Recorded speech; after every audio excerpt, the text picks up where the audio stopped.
People don't pull that crap on you anymore. Max Kaiser talks a lot about the demise of the dollar was going off the gold standard in the 70s, Nixon. But, he doesn't mention the precursor to that, which was getting off the silver standard in 1963 at the assassination of JFK. That was the precursor. We didn't need a gold standard if we had a silver standard. We just needed sound economic policies. A sound dollar would have gone up in worth gradually. But that would have set people free. That would have caused prosperity across the board. Freedom, financial security for everybody. And the evildoers can't have that. They can't have true capitalism, sound economic policies, no matter what it is. On the counterculture, I talked about that a little bit last week, but, the Bible is extremely counterculture. Read it for yourself, anti-establishmentarian. That's what I call counterculture. So you got to check out why did the evildoers hate that we're pushing the Bible so much, the good news?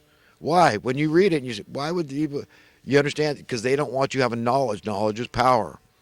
Coming out of confusion is powerful. Having your head screwed on straight, having right values is powerful.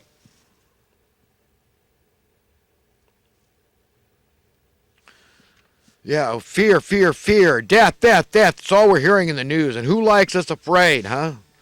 These secularist, paganistic rulers, man. They love this crap, peddling this crap, the mainstream media. They can't stand hearing these talking heads anymore. Friends, I've said it before and I'll say it again. Fire 'em all. We the people don't need a gaggle of out-of-touch, feckless, pustule, political priest class, aristocratic, elitist, hypocrite types telling us how to live our lives. How will we the people drill it into their heads? No! We're their masters. They're not our masters, damn it!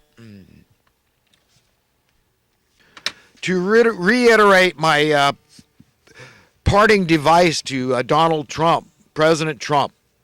Can the Fed, brother? This would really tick him off. This would serve the greatest slap in the face to the entire political priest class on the right and the left. You want to get back at them? You want vengeance, Trump? Dump the Fed. You've got that executive power now. Do it, man. Don't consult with Congress or Senate or anybody. Dump the Fed. Talk to the Treasury. Say, take over this process. Get a payoff figure. Free the captives. You'll be doing God's work and you'll go down as America's greatest president in history. I was hamming it up a little bit there for the camera. You might have noticed little theatrics there. So I'm on to some thoughts from the last week or so, and I'm going to read quick. You say you want, quote, change. Presumably, logically speaking, you mean, quote, positive change. Not, of course, quote, negative change, for that would be roundly stupid. Ergo, what must happen is the following. Giving one another the benefit of the doubt that we all believe our own BS. That is to mean our belief systems, which of course are subject to error. We are, after all, only human. So what must take place is this. Christians must correct erring Christians accordingly, appropriately, whenever we perceive them to be, quote, off course. Muslims must correct Muslims.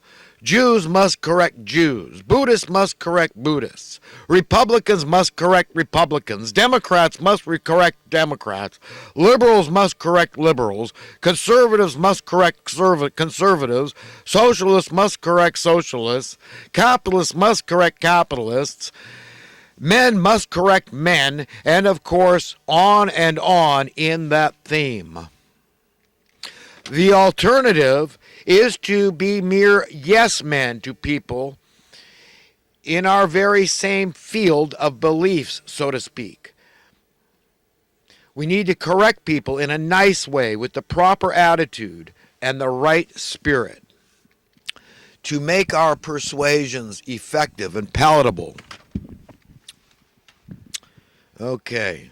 What we as a civilization consisting of human beings, being at the top of the intellectual food chain, are witnessing at this point in time is utterly unprecedented in all of human history. We are seeing the very finger, the very hand of God creating a new age for righteous humanity. How? For now, God's choice weapon or tools or are knowledge, truth, and love. Later, that may have some tough love for the evildoers. So remember, as you witness knowledge, truth, and love reach a critical mass, you are literally watching the hand of God ushering in a new age, implement in live time, a perfect new age for the righteous, the meek. As for the ones that resist, only God knows, and that should be good enough for all of us.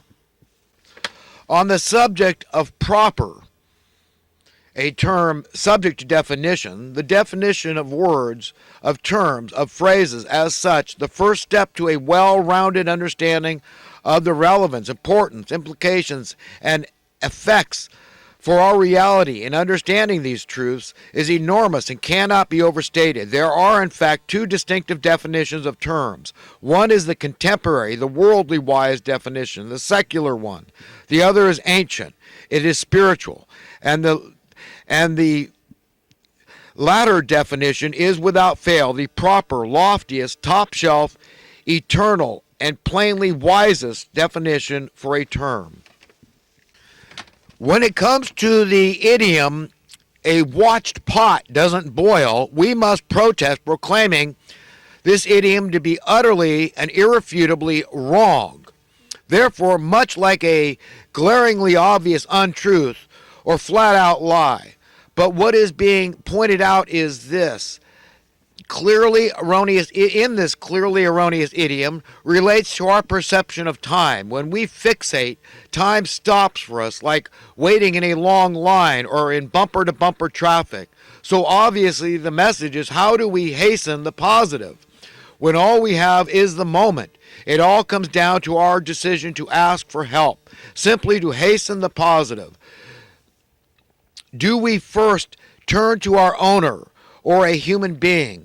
We can only depend upon the former, our owner, to give us the peace of mind at any given time of our lives in all of eternity. Try to be careful that your, quote, plan of action in any given situation is not one of overreaction.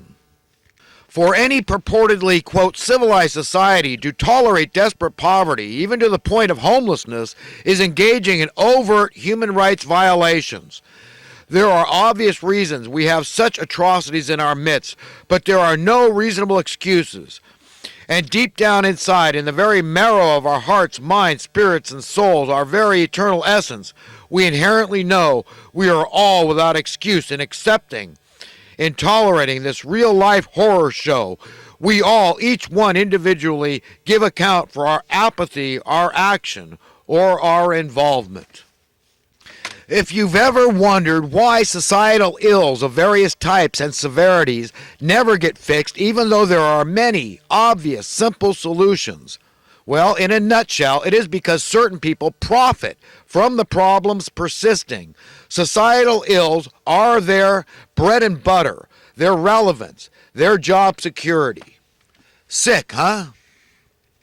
In order to understand and differentiate between things like good and bad, right and wrong, truth and lies, light and darkness, sound and defective, beautiful and ugly, we need only ask our parents, that is God Almighty, whom controls such dynamics, one who wants us all knowing like God, not confused like God, and not stupid like God. You know, it literally scares the living crap out of me when I witness so many people whom, for whatever reason, don't seem to get it. Get what, you ask? Get the difference between true reality and pseudo-reality. What is exponentially more distressing is that they seem to simply not care to get it. They simply don't want to get it. We have a right and a responsibility to do our best to truly enjoy our lives and to be as nice a human being as we possibly can.